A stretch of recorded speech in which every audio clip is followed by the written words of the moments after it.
नमस्कार, हिमाचल दस्तक में एक बार फिर आपका स्वागत है। मैं हूं आपके साथ मस्तराम डलैल।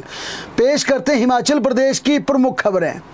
परसों शनिवार को होने वाली हिमाचल प्रदेश मंत्रिमंडल की बैठक के लिए कैबिनेट के कई एजेंडे मुख्य सचिव कार्यालय में पहुंच गए हैं और इन एजेंडा आइटम्स में हिमाचल प्रदेश के कर्मचारियों की रिटायरमेंट एज जिसे बढ़ाने का प्रस्ताव सरकार पिछले 2-3 महीने से जारी है, चल रहा प्रस्ताव, और इस कैबिनेट की बैठक में इस पर फाइनल फैसला हो सकता है कि प्रदेश के कर्मचारियों की रिटायरमेंट एज 58 वर्ष ही रखनी है या फिर इसे बढ़ाकर 59 या 60 साल करना है। दूसरा, प्रदेश के कर्मचारियों की अग्रिम पेंशन जिसे बंद करने का एक योजना राज्य सरकार की चल रही है, इस पर भी फैसला हो सकता है कि अग्रिम पेंशन प्रदेश के कर्मचारियों को रिटायरमेंट पर यह सुविधा जारी रखनी है या फिर इसे विड्रॉ कर लेना। तीसरा, प्रदेश के कर्मचारियों को 25 साल के बाद फुल पेंशन देने का प्रस्ताव भी कैबिनेट में 2-3 बार इस पर चर्चा हो चुकी है और शनिवार को होने वाली इस कैबिनेट की बैठक में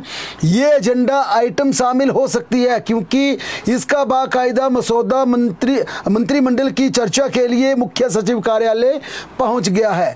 हिमाचल प्रदेश में खर्चों में कटौती, क्योंकि आने वाले 4-5 महीने प्रदेश की वित्तीय दृष्टि से काफी संवेदनशील हैं, काफी भारी प्रदेश पर पड़ने वाले हैं, क्योंकि जनवरी 2026 में प्रदेश में नया वेतन आयोग, जिस प्रकार से माफ कीजिए नई फाइनेंशियल कमीशन की सिफारिशें लागू हो जाएंगी। उसके बाद परिस्थितियां कुछ हद तक सामान्य हो सकती हैं, लेकिन आने वाले महीने जुलाई, अगस्त, सितंबर, अक्टूबर, नवंबर, दिसंबर काफी कठिन होंगे प्रदेश के लिए। इसके चलते तमाम तरह की जो फजूल खर्चियां उस पर कटौती लाने पर चर्चा हो सकती है, लेकिन बड़ा मसला इस समय हिमाचल प्रदेश के कर्मचारियों की देनदारियों का है, जिसे लेकर मुख्यमंत्री ने अपने बजट में कहा था कि प्रदेश के कर्मचारियों को डीए दिया जाएगा। 15 अप्रैल को पांगी में उन्होंने घोषणा की थी कि कर्मचारियों को महंगाई भत्ता दे दिया जाएगा। इस पर भी अब सोचना होगा कि किस प्रकार इस कठिन स्थिति में, वित्तीय दिक्कतों में कर्मचारियों को महंगाई भत्ता और उनका एरियर चरणबद्ध तरीके से दिया जाए, क्योंकि अभी तक सरकार ने जो फैसला लिया वो अभी तक सिर्फ पेंशनर्स को लेकर फैसला चरणबद्ध तरीके से हुआ, लेकिन प्रदेश के कर्मचारियों के लिए अभी भी एरियर की सौगात मिलना बाकी है। इसके अलावा जो कैबिनेट में एजेंडा लाए गए हैं उनमें पावर कारपोरेशन के एमडी को सीएमडी, एक अलग से सीएमडी की पोस्ट क्रिएट करना है। जेवीएनएल की तर्ज पर पावर कारपोरेशन का सीएमडी बनाया जाएगा। लेकिन जो बड़ा फैसला होना हिमाचल प्रदेश के सेब के समर्थन मूल्य पर, क्योंकि पिछले साल सरकार ने 12 रुपए न्यूनतम मूल्य, समर्थन मूल्य सेब का दिया था, लेकिन लंबे समय से ये आरोप लगते आ रहे हैं कि हिमाचल प्रदेश में सेब की खरीद को लेकर हिमफेड और एनएचपी और एचपीएमसी, इन दो एजेंसियों में जिस प्रकार से तालमेल और जिस प्रकार के कई तरह के आरोप लगते हैं, अब मंत्रिमंडल में यह एजेंडा लाया जाएगा कि हिमाचल प्रदेश का सेब न्यूनतम मूल्य, समर्थन मूल्य की खरीद की शक्तियां किसे दी जाए, एचपीएमसी या फिर हेमफेड, या इन दोनों के अलावा किसी तीसरे को दिया जाए, या इन दो में से किसी एक को दिया जाए। क्योंकि राज्य सरकार अब तक नोटिफाई करती है, कुछ जगह खरीद की शक्तियां हिमफेड को दे रही थी, कुछ जगह एचपीएमसी को दे रही थी, लेकिन इस बार नए सिरे से एजेंडा कैबिनेट में जाएगा और मंत्रिमंडल की बैठक में यह अंतिम निर्णय लिया जाएगा कि इस बार क्या हिमफेड को बाहर कर दिया जाए। और ऐसी संभावना भी दिख रही है कि हिमफेड को बाहर किया जा सकता है, यानी कि हिमाचल प्रदेश में न्यूनतम जो समर्थन मूल्य सेब का, जो कि सेब बागवानों का खरीदा जाएगा न्यूनतम मूल्य पर, उसकी शक्तियां सिर्फ और सिर्फ एचपीएमसी को दी जा सकती है, लेकिन अंतिम निर्णय मंत्रिमंडल की बैठक में लिया जाएगा। हिमाचल प्रदेश के मेडिकल डिवाइस पार्क का एजेंडा भी कैबिनेट के लिए भेजा गया। हालांकि उस दिन अगर उद्योग मंत्री बैठक का हिस्सा नहीं बने तो ये एजेंडा लटक सकता है, लेकिन अन्य तमाम मुद्दे मंत्रिमंडल की बैठक में शामिल हो सकते हैं, जो कि मुख्यमंत्री की मंजूरी के लिए चीफ सेक्रेटरी के कार्यालय पहुंच गए हैं।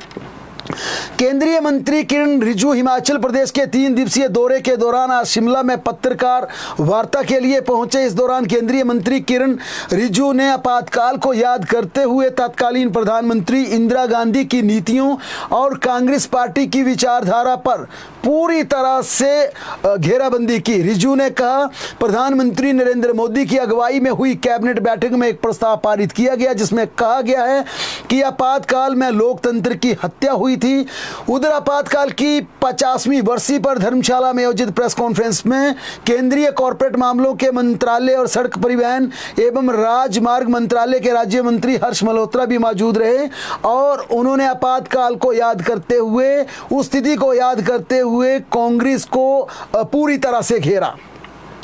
मुख्यमंत्री सुखविंदर सिंह सुक्खू ने आज शिमला में मीडिया से बातचीत के दौरान केंद्रीय मंत्री के शिमला आगमन पर कहा कि वे केंद्रीय मंत्री का धन्यवाद करना चाहते हैं जिन्होंने उनके द्वारा भेजे गए प्रस्तावों को मंजूरी प्रदान की है। मुख्यमंत्री ने कहा जो 2023-24 में प्रस्ताव यहां से भेजे गए थे उन्हें केंद्रीय मंत्री ने मंजूर कर लिया है, लेकिन कुछ भारतीय जनता पार्टी के नेता इसका श्रेय लेना चाहते हैं। मुख्यमंत्री ने कहा वे बताना चाहते हैं कि फेडरल स्ट्रक्चर में श्रेय लेने की कोई जरूरत नहीं होती, यहां पर सिर्फ काम करने की विल पावर होनी चाहिए। सीएम ने कहा जो लाहौल स्पीति में सीवरेज की स्वीकृति मिली है वह उनकी सरकार के दौरान केंद्र को प्रपोजल भेजा गया था जिस पर अब वित्तीय सहायता मिली है। इसी तरह आइस स्केटिंग रिंग का प्रस्ताव भी मौजूदा सुक्खू सरकार ने बनाकर केंद्र को भेजा था। मुख्यमंत्री ने कहा कि केंद्र सरकार राज्य को अंश देती है, पिछली सरकार ने कुछ नहीं किया और ना ही केंद्र से कुछ लिया। मुख्यमंत्री ने कहा अगर भारतीय जनता पार्टी की सरकार, केंद्र की सरकार 10,000 करोड़ रुपए की फाइनेंशियल पैकेज हिमाचल प्रदेश को देती है फिर वे दिल के साथ केंद्र सरकार का आभार व्यक्त करेंगे और इस पर कोटि कोटि धन्यवाद भी करेंगे। हिमाचल प्रदेश के 257 शिक्षकों की सूची स्कूल शिक्षा निदेशालय ने जारी कर दी है और ये वे शिक्षक हैं जिनका इस बार हिमाचल प्रदेश स्कूल शिक्षा बोर्ड का रिजल्ट बेहद खराब रहा है, यानी कि मैट्रिक और 12वीं के छात्र जो कि बुरी तरह बोर्ड के रिजल्ट में पिटे हैं और नाकाम टीचर्स हुए हैं, उनकी बाकायदा सूची आज जारी कर दी है। इनमें 5 प्रिंसिपल, 47 हेडमास्टर्स और ये 5 प्रिंसिपल और 47 हेडमास्टर, कुल 52 ऐसे ये हेडमास्टर प्रिंसिपल्स हैं जिनके स्कूलों का रिजल्ट 25% से कम रहा है। और हैरानी वाली बात है कि 12 ऐसे इनमें स्कूल हैं जिनमें एक भी बच्चा पास नहीं हुआ। पूरी की पूरे छात्र, चाहे मैट्रिक की बात हो या +2 की बात हो, इन स्कूलों के 12 स्कूलों के, इन कुल 52 स्कूलों में से 12 स्कूलों के सभी छात्र फेल पाए गए हैं। और अगर पूरे इन 52 स्कूलों की बात की जाए तो उनमें सभी पूरे स्कूल का रिजल्ट 25% से कम रहा है। और इसके चलते इन 52 जिनमें कि 5 प्रिंसिपल है, 47 इनमें हेडमास्टर्स हैं, इनको पहले नोटिस जारी किया था, लेकिन अब शिक्षा निदेशालय ने 53 लेक्चरर, ये ऐसे लेक्चरर हैं जिनके स्कूलों का रिजल्ट, उनके सब्जेक्ट का रिजल्ट स्कूल शिक्षा बोर्ड के घोषित रिजल्ट से आधा रहा है, आधे से भी कम रहा है। और इसके चलते 53 लेक्चरर्स की सूची जारी की है। 152 टीजीटी, यानी कि बड़े स्तर पर ये 152 टीजीटी, 53 लेक्चरर्स ऐसे हैं जिनका अपने सब्जेक्ट में, जिनकी अपनी मास्टरी बेहद खराब रही है, जो कि बच्चों का बेहतर रिजल्ट देने में नाकाम रहे हैं। और सबसे ज्यादा इन लेक्चरर्स और टीजीटी में मैथ ऐसा सब्जेक्ट है जहां पर छात्र बुरी तरह से पिटे हैं, यानी कि टीचर्स मैथमेटिक्स को पढ़ाने में पूरी तरह से नाकाम रहे हैं। अब इन तमाम 200-250 से ज्यादा जो ये टीचर्स, हेडमास्टर्स, लेक्चरर, टीजीटी हैं, इन्हें नोटिस भेजकर स्कूल शिक्षा निदेशालय ने पूछा है कि आप स्थिति स्पष्ट करें कि आपके सब्जेक्ट के बच्चे क्यों फेल हुए, आपके स्कूल का रिजल्ट क्यों खराब रहा, और क्यों ना आपकी 1 साल की इंक्रीमेंट के साथ साथ आपकी परमानेंट इंक्रीमेंट भी रोक दी जाए। और ये वार्निंग उन टीचर्स को दी है जिनका लगातार दूसरे साल भी रिजल्ट खराब रहा है। और ये पैरामीटर क्या रखा गया है, बोर्ड के रिजल्ट से, यानी बोर्ड का अगर 80% रिजल्ट था, इस 80% रिजल्ट के विरुद्ध 40% से भी कम अगर किसी सब्जेक्ट में रिजल्ट है तो उस टीचर्स को नोटिस जारी किया गया है। और बोर्ड के रिजल्ट के अनुसार अगर 25% से कम स्कूल का रिजल्ट है तो हेडमास्टर्स और उस प्रिंसिपल को भी नोटिस जारी किया, यानी सरकार इस बार इनके खिलाफ कड़ी कार्रवाई करने वाली। हालांकि कुछ टीचर्स का यह दर्द हो सकता है कि वो स्कूल खाली रहा और जो टीचर जिसे नोटिस दिया गया वो 2-3 महीने पहले उस स्कूल में तैनात हुआ हो, वहां पर कोई ट्रांसफर हुई हो, कोई प्रमोशन हुई हो। ये आप हमारे लाइव स्ट्रीम के कमेंट में बता सकते हैं कि अगर किसी स्कूल का मामला हो। लेकिन स्कूल निदेशालय ने बाकायदा इन सभी teachers, principles, headmasters, TGT, lecturer की सूची जारी कर दी है। इसकी बाकायदा सूची मांगी गई थी और अब जिसे जारी भी कर दिया गया है। हालांकि अब सरकार प्रमोशन की तरफ आगे बढ़ रही है। हेडमास्टर लेक्चरर्स की प्रमोशन जो कि लंबे समय से मामला लंबित था, अंततः स्कूल निदेशालय ने इसका पैनल बनाकर सरकार को भेज दिया, एसीआर भी भेज दी है। 750 के करीब प्रिंसिपल बनेंगे और इसके लिए हेडमास्टर्स और लेक्चरर्स का 50-50% कोटा दिया जाएगा और इसकी पूरी प्रक्रिया, इसका पूरा प्रोसेस कंप्लीट करने के बाद इसका पैनल बाकायदा सरकार को भेज दिया गया ताकि ये पदोन्नति हो सके। हमीरपुर जिला के स्कूलों में एक बार फिर स्कूल की टाइमिंग में बदलाव कर दिया गया है। जिला प्रशासन ने मौसम में आए बदलाव यानी कि बरसात शुरू होने के बाद स्कूल की टाइमिंग में बदलाव किया है। अब जिला के सभी सरकारी स्कूलों की टाइमिंग में बदलाव कर दिया गया है। सरकारी व निजी स्कूलों की कक्षाएं अब सुबह 9 बजे से शुरू होकर दोपहर 3 बजे तक चलेंगी। ये नई व्यवस्था 27 जून से पूरे हमीरपुर जिला में प्रभावी हो जाएगी। दरअसल कुछ दिन पहले जबरदस्त गर्मी का प्रकोप बढ़ने के चलते जिला प्रशासन ने हमीरपुर जिला के स्कूलों के शिक्षण संस्थानों की समय सारणी सुबह 8 से दोपहर 2 बजे तक कर दी थी ताकि बच्चों को गर्मी से राहत मिल सके। लेकिन अब मानसून दस्तक दे चुका है और तापमान में भी गिरावट आई है, जिसे देखते हुए प्रशासन ने स्कूलों को दोबारा सुबह 9 से दोपहर 3 बजे तक उसका टाइम टेबल फिक्स कर दिया। इस संबंध में जिला प्रशासन द्वारा औपचारिक अधिसूचना भी जारी कर दी गई है। हिमाचल प्रदेश में होम स्टे महिला मालिकों को पंजीकरण कर 5% की अतिरिक्त छूट रहेगी। पांगी में होम स्टे के पंजीकरण शुल्क में 50% और 3 साल तक एक ही बार पंजीकरण शुल्क जमा करवाने पर 10% की रियायत दी जाएगी। होम स्टे को 3 श्रेणियों में बांटा गया है, इनमें सिल्वर, गोल्ड और डायमंड शामिल हैं। नगर निगम की परिधि में सिल्वर श्रेणी के होम स्टे का पंजीकरण शुल्क 8,000 रुपये, टीसीपी में 5,000 और ग्राम पंचायत में 3,000 रुपये रहेगा। इसी तरह गोल्ड श्रेणी में नगर निगम के दायरे में 12,000, टीसीपी में 8,000, पंचायत में 6,000, डायमंड श्रेणी में नगर निगम एरिया में 18,000, टीसीपी में 12,000 और पंचायतों में 10,000 रुपये पंजीकरण शुल्क रहेगा। इनमें महिलाओं को 5% की अतिरिक्त छूट भी दी जाएगी।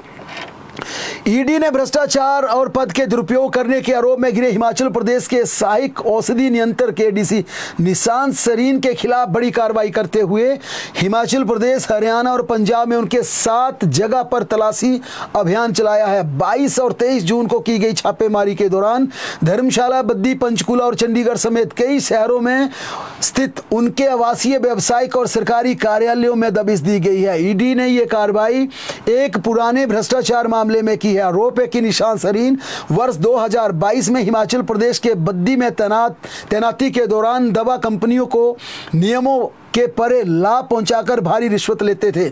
आधिकारिक रूप से उन्होंने अपने पद का दुरुपयोग भी किया। उनके खिलाफ भ्रष्टाचार निवारण अधिनियम की धारा 11 के तहत राज्य सतर्कता और भ्रष्टाचार निरोधक ब्यूरो हिमाचल प्रदेश पुलिस ने एफआईआर दर्ज की थी। उन्हें सितंबर 2024 में धर्मशाला में डीसी पद पर तैनात किया गया था, जब वह जमानत पर रिहा हुए थे।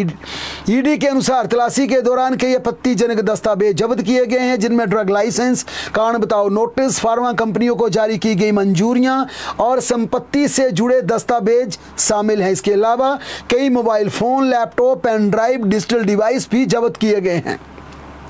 तलाशी के दौरान 2 लग्जरी वाहन, करीब 32 लाख की कीमत, 40 से अधिक बैंक खाते, एफडीआर और 3 लॉकर भी जब्त किए गए हैं जो निशांत सरीन और उनके परिजनों के नाम पर थे। एक अन्य मामले में हरियाणा पुलिस ने वर्ष 2022 में निशांत सरीन और उनकी करीबी सहयोगी कोमल खन्ना के खिलाफ झेनिया फार्मास्यूटिकल्स पंचकूला की साझेदारी डीड में जालसाजी, धमकी और डराने धमकाने के आरोप में एक और एफआईआर दर्ज की थी। इस डीड में खन्ना का हिस्सा 50% से बढ़ाकर 95% कर दिया था।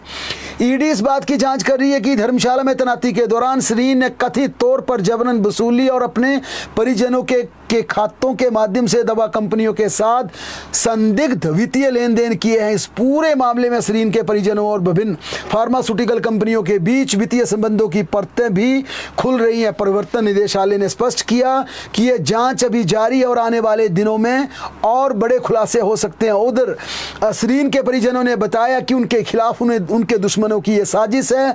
झूठे केसों में उन्हें फंसाया जा रहा है, परिजनों को परेशान किया जा रहा है और अनावश्यक उनके खिलाफ दबाव बनाया जा रहा है। यह भी कहा गया जिन दवा कंपनियों के गलत काम सरीन ने नहीं किए, अब वही कंपनियां उन्हें फंसाने के लिए ईडी का दुरुपयोग कर रही हैं। बहरहाल शिमला जिला के ठियोग में एक निजी स्कूल में कार्यरत महिला कर्मचारी ने स्कूल प्रिंसिपल पर जबरन शारीरिक संबंध बनाने और जान से मारने की धमकी देने का संगीन आरोप लगाया है। शिकायतकर्ता महिला ने पुलिस को बताया कि वे वर्ष 2024 से एक निजी स्कूल में कर्मचारी हैं। महिला का आरोप है कि स्कूल में नियुक्त होने के कुछ समय बाद ही स्कूल प्रिंसिपल ने उस पर निजी दबाव बनाना शुरू कर दिया।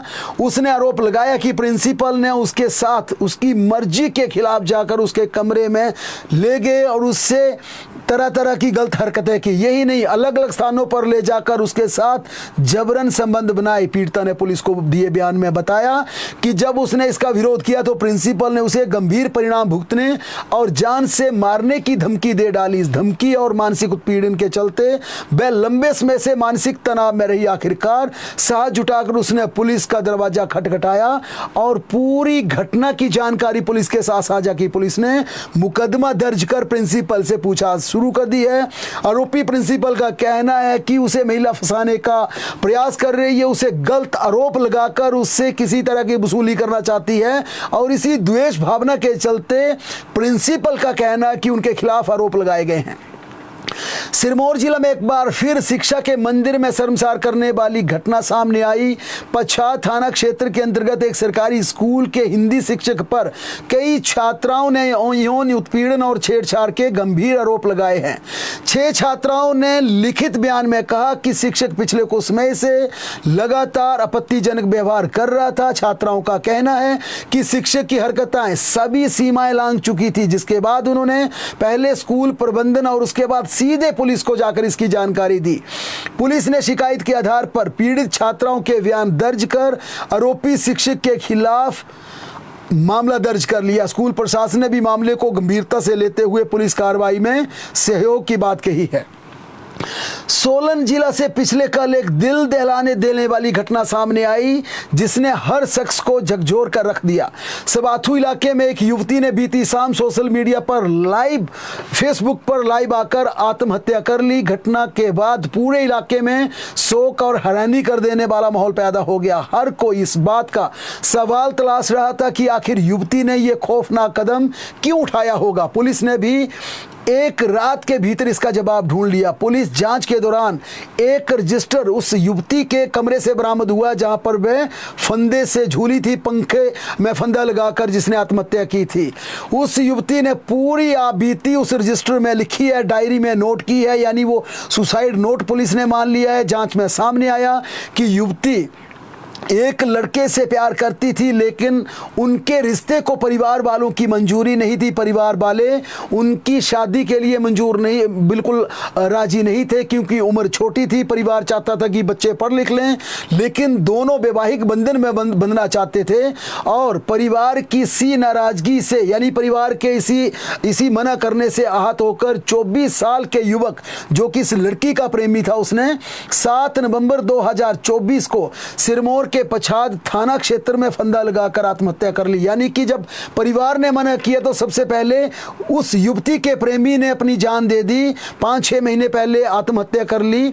युवती खुद को उस आत्महत्या का, यानी कि जो उसके प्रेमी ने सुसाइड किया था, इसके लिए कल फंदा लगाने वाली युवती खुद को दोषी मान रही थी और अपने मन ही मन में उसने ये ठान ली थी, जो उसने बाकायदा रजिस्टर पर लिखा। उसने रजिस्टर में ये लिखा कि मेरे से प्रेम करने वाले इस युवक ने मेरी वजह से आत्महत्या की थी, इसके लिए मैं दोषी हूं।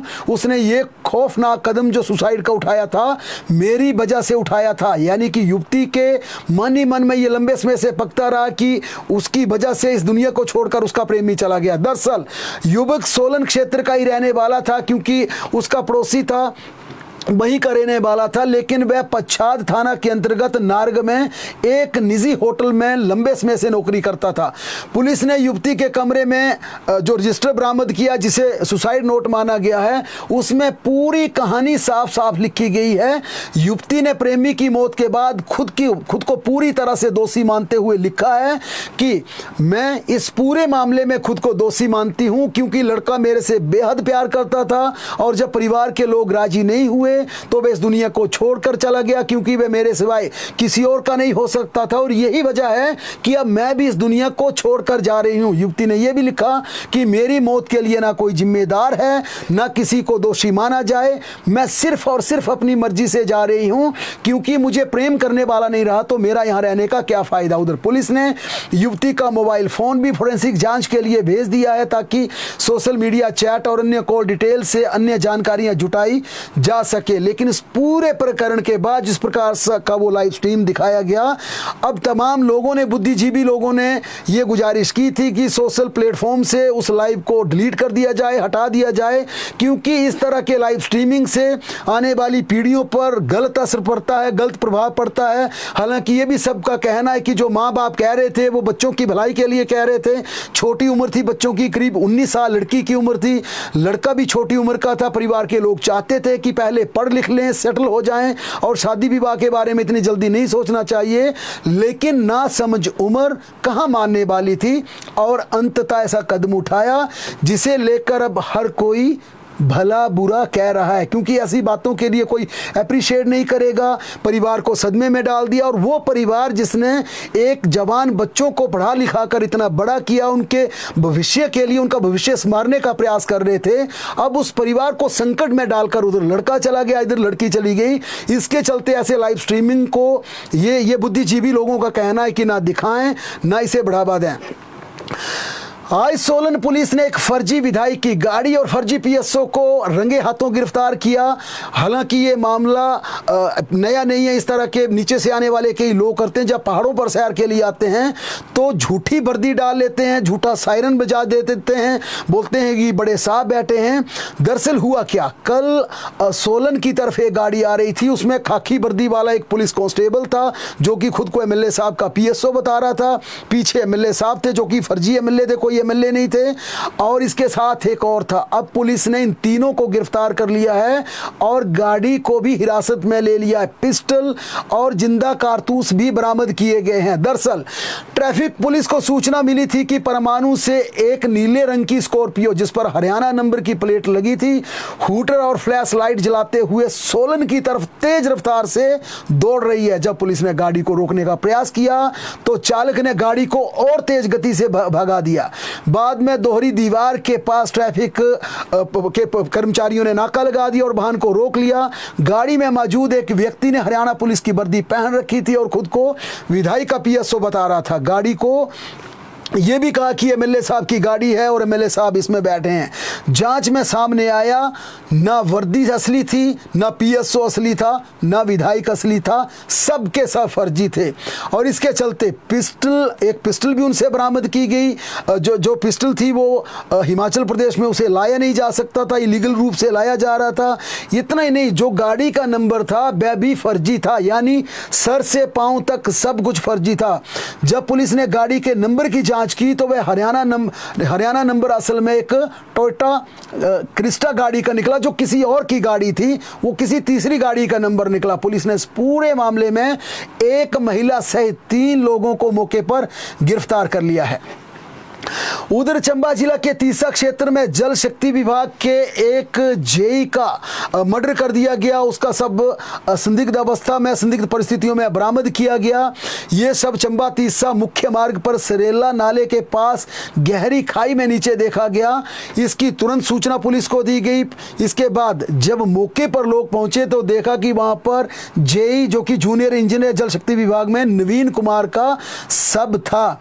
शव जिस अवस्था में पाया गया उसके बाद पूरे इलाके में रहस्य और शंका का माहौल पैदा हो गया। वहीं परिजनों ने कनिष्ठ अभियंता की हत्या का आरोप लगाते हुए चंबा तीसा मार्ग पर चक्का जाम भी कर दिया। परिजनों और रिश्तेदारों ने सरेला नामक स्थान पर स्थित होटल के सील करने, आरोपियों को पकड़ने समेत निष्पक्षता से मामले की जांच करने पर अड़े रहे। घटनाक्रम की भनक लगते ही उचुरा के विधायक डॉक्टर हंसराज भी मौके पर पहुंच गए। उन्होंने लोगों को अपने स्तर पर समझाने का पूरा प्रयास किया। उन्होंने कहा घटनाक्रम की जांच करने के लिए फोरेंसिक टीम बुलाई गई है।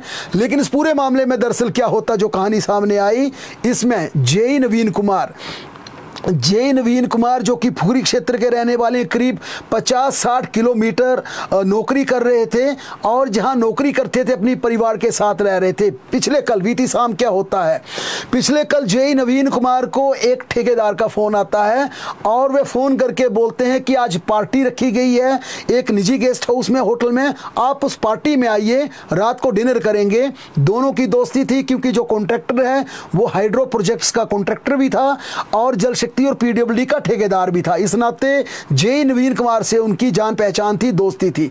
उन्हीं के फोन से जे नवीन कुमार को गेस्ट हाउस में बुलाया गया और गेस्ट हाउस में जहां पर एक हाइड्रो प्रोजेक्ट का काम पूरा हुआ था और उस काम की कंप्लीशन पर वहां पर जश्न चल रहा था, पार्टी चल रही थी। उसमें उस प्रोजेक्ट का जीएम था, एक कर्मचारी था और उस गेस्ट हाउस का, उस होटल का संचालक भी था जिसने होटल को लीज पर ले रखा था। ये 4 लोग और जे नवीन कुमार, ये चारों लोग रात को पार्टी करते हैं।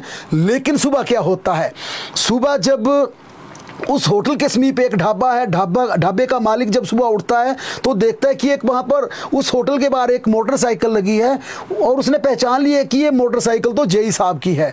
जब वह कुछ दूरी पर थोड़ा आगे जाते हैं तो देखते हैं कि नीचे एक कोई आदमी गिरा हुआ है। इस पर वह गाँव के लोगों को बुलाते हैं, सबको बोलते हैं कि कोई इंसान नीचे गिरा हुआ है। जब सारे लोग पुलिस को बुलाकर पहुँचते हैं तो वहाँ पर नवीन कुमार की डेड बॉडी थी। इसके बाद पूरी परत खुलती है और इस परत खुलने के बाद पुलिस जेई के दोस्त ठेकेदार को अरेस्ट कर लेती है, हिरासत में ले लेती है, प्रोजेक्ट के जीएम को अरेस्ट कर लेती है, प्रोजेक्ट के अन्य कर्मचारी को हिरासत में ले लेती है और होटल संचालक को भी हिरासत में ले लेती है। इन चारों लोगों को हिरासत में लेकर पूछताछ शुरू कर देती है कि आप बताइए, क्योंकि जिस जगह पर नवीन की डेड बॉडी बरामद हुई है वह होटल से करीब करीब इतना मान के चलते हैं कि कोई 40-50 मीटर आगे जाकर उस डेड बॉडी को फेंका होगा और नीचे 700 से 800 मीटर गहरी खाई में, यानी कि करीब करीब पौना किलोमीटर नीचे गहरी खाई में डेड बॉडी को फेंका गया था और उस सब के गाल पर निशान भी हैं। यानी कि प्रथम दृष्टया में ये मामला पूरी तरह से हत्या का प्रतीत होता, क्योंकि जेई साहब की मोटरसाइकिल होटल के गेस्ट हाउस के बाहर खड़ी थी। इसी चलते इन चारों को गिरफ्तार कर लिया है। अब असलियत क्या है, क्या वाकई ही इन लोगों ने हत्या की है या इस हत्या में कोई और शामिल है, ये परतें सारी खुलेगी। पुलिस ने चारों लोगों को डिटेन कर लिया है। ऊना जिला में आज सुबह एक दर्दनाक हादसा हुआ। यह हादसा ऊना गढ़शंकर रोड पर बाथड़ी के पास 2 ट्रकों की आपसी जोरदार टक्कर के कारण हुआ। टक्कर इतनी जोरदार थी कि एक ट्रक नियंत्रित होकर पलट गया। इस हादसे में ट्रक के नीचे दबने से 2 लोगों की मौत हो गई, जबकि एक अन्य गंभीर रूप से घायल हो गया। घायलों को तुरंत पास के अस्पताल में भर्ती करवाया गया, जहां उनकी हालत गंभीर बनी हुई है। नाहन के मोलोबाल गांव में एक बेहद दुखद घटना सामने आई। गांव के 31 वर्षीय युवक मनीष कुमार का शव कालाम त्रिलोकपुर मार्ग के स्थित एक आम के बगीचे से बरामद किया गया। पुलिस को घटनास्थल से एक सिरिंज प्राप्त हुई है, जिसमें यह आशंका जताई जा रही है कि मनीष कुमार की मौत नशे की ओवरडोज के कारण हुई है। पुलिस ने तुरंत घटनास्थल पर पहुंचकर जांच शुरू कर दी है। मौसम की बात करें तो हिमाचल प्रदेश में पिछले कल जोरदार बारिश के बाद आज कुछ स्थानों पर जरूर धूप खिली रही। हालांकि पिछले कल की बात की जाए तो कुल्लू और कांगड़ा में 5 जगह बादल फटने से नदी नालों में बाढ़ आ गई है। इसमें 10 से ज़्यादा लोग लापता हो गए। इसके बाद चले रेस्क्यू ऑपरेशन में धर्मशाला के खनियारा में 4 लोगों के शव बरामद हो चुके हैं। यहाँ अभी तक कुछ मजदूरों के और लापता होने की आशंका है। रेस्क्यू ऑपरेशन अभी भी जारी है। खनियारा में बादल फटने के बाद मनूनी नाले में बाढ़ से यहां शेड में ठहरे कई मजदूर पानी में बह गए थे। खनियारा में अभी तक कुछ मजदूर और लापता हो सकते हैं। खड़ से बरामद शवों की शनाख्त में डोडा जम्मू कश्मीर के चैन सिंह, चंबा के आदित्य ठाकुर, उत्तर प्रदेश गोरखपुर के प्रदीप वर्मा तथा चंदन के रूप में शनाख्त की गई है। ये 4 डेड बॉडी रिकवर की गई है जो कि मनूनी खड़ से बरामद की गई हैं। इसके अलावा 3 लोग नूरपुर के अभी भी लापता है, एक चंबा का लापता है और एक गोरखपुर का मजदूर लापता है। यानी कि अभी भी इस पूरे मामले को लेकर यह जताया जा रहा है कि इस पूरे घटनाक्रम में कुल 8 मजदूर बह गए थे, जिनमें 4 की डेड बॉडी रिकवर हो गई है और 4 अभी लापता हैं, जबकि एक और जो 9वां मजदूर बताया जा रहा है, सूचना यह है कि वह जंगल की तरफ चला गया था, सुरक्षित है, लेकिन उसे भी निकालने का प्रयास किया जा रहा है। उधर कुल्लू के जीवा नाले में बादल फटने के बाद बिहाली गांव के 3 लोगों का भी सुराग नहीं लग पाया है। इनमें नंदलाल, उनकी बेटी मूर्ति देवी और एला गांव की यान दासी शामिल है। यान दासी अपनी बेटी के घर बिहाली आई थी। इनकी तलाश में सर्च ऑपरेशन जारी है और जगह जगह इन्हें ढूंढने के लिए स्थानीय लोग और एडमिनिस्ट्रेशन प्रयास कर रहा है। आज प्रदेश के कई हिस्सों में मौसम साफ रहा, लेकिन कल फिर हिमाचल प्रदेश में भारी बारिश का अनुमान जताया गया है। मौसम विज्ञान केंद्र के अनुसार प्रदेश के 8 जिलों में कल फ्लैश फ्लड का अलर्ट रहेगा। केंद्र के अनुसार चंबा, हमीरपुर, कांगड़ा, किन्नौर, कुल्लू, मंडी, शिमला और सोलन के लिए फ्लैश फ्लड की चेतावनी जारी की गई है और इस दौरान प्रदेश की जनता और बाहर से आने वाले पर्यटकों को सतर्कता बरतने का परामर्श दिया गया है। कल व परसों मानसून की रफ्तार धीमी रहेगी। 29 जून को फिर से हैवी टू हैवी रेनफॉल होने का अलर्ट जारी किया गया। 30 जून से 2 जुलाई के बीच प्रदेश के कई स्थानों पर भारी बारिश होने का येलो अलर्ट जारी किया गया। बहरहाल प्रदेश की तमाम बड़ी खबरों के लिए लगातार जुड़े रहें हमारे साथ, देखते और पढ़ते रहें हिमाचल दस्तक।